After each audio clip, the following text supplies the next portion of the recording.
Now at 5, new information in the officer-involved shooting on Madison's west side. Good evening, I'm Brittany McDonald. Today we're learning more about what happened when a man was taken down by an officer.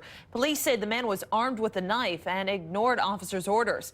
NBC 15's Madeline Anderson has been following this story all day. She joins us now with the latest. Madeline?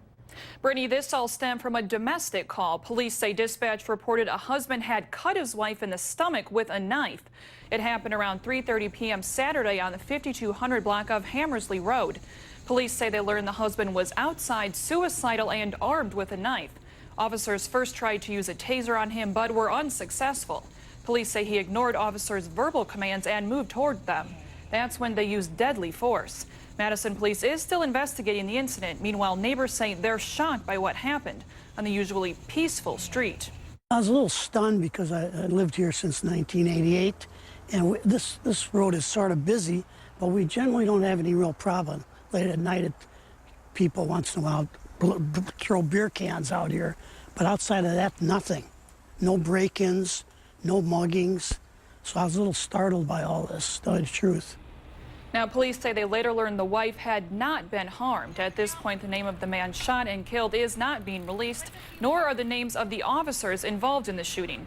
All we know, they're considered veteran officers and have been placed on administrative leave, a typical procedure following these types of incidents.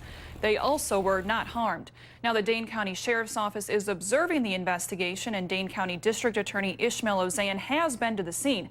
As in past cases, he'll review the evidence, and from there will determine whether or not to press charges against the officers involved. Madeline, thanks. This is the third officer-involved fatal shooting in Madison just over the past 9 months. In May, Brent Brozek was shot and killed by Madison police on the city's east side. He allegedly charged at officers with a sword after a day-long standoff. 3 officers fired a total of 11 rounds at the 43-year-old.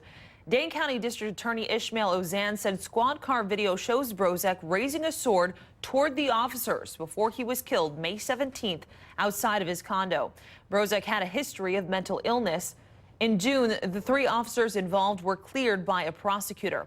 And last November, Madison police officer Stephen Heimsness shot Paul Heenan. Heimsness believed Heenan was a burglar, but it was later discovered Heenan had just drunkenly entered the wrong home. Heimsness has been on paid leave since the shooting and was cleared of any wrongdoing in the case. But Chief Novel Ray asked him to retire in June for unrelated allegations that he hid another officer's gun and sent offensive messages using his squad car's computer. Heimsness agreed to retire and remains on sick leave until his official resignation date on November 23rd. Friends of Heenan are still trying to get the officer terminated immediately.